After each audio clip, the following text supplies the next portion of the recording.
Notre vaisseau de l'imaginaire part en mission, non pas vers un monde en particulier, mais vers une région vide de l'océan interstellaire. Pourquoi là-bas? Venez avec moi. Nous partons pour un endroit situé à 80 milliards de kilomètres du Soleil.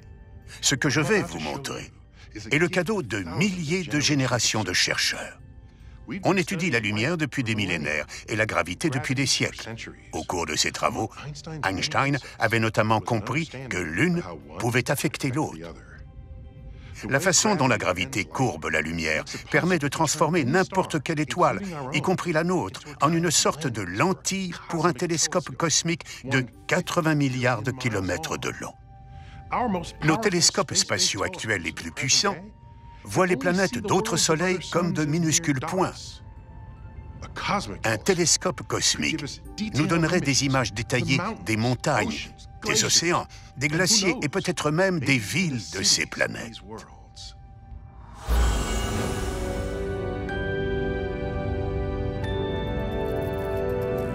Voici le détecteur du télescope cosmique. Il capte la lumière qui émane d'une lointaine planète, puis renvoie un signal vers la Terre, devenant ainsi l'oculaire du télescope. Vous voyez cette étoile brillante dans le ciel? C'est notre Soleil, et aussi la lentille de ce télescope. Mais comment une étoile, qui n'est pas transparente, peut-elle faire office de lentille?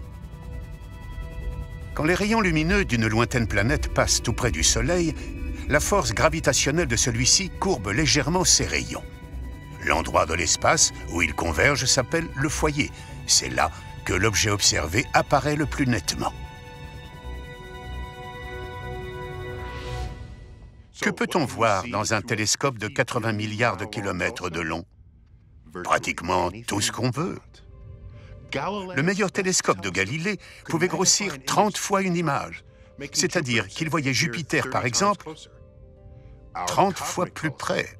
Notre télescope cosmique peut faire apparaître les objets 100 milliards de fois plus près, et on peut l'orienter dans presque toutes les directions. Le détecteur de lumière pivote à 360 degrés autour du Soleil. Il n'y a qu'une partie du cosmos qu'on ne peut pas observer. C'est le cœur de notre propre galaxie, la Voie lactée, dont l'éclat est trop aveuglant. Mais avec ce genre de télescope, beaucoup de choses jusqu'ici hors de portée seraient alors visibles.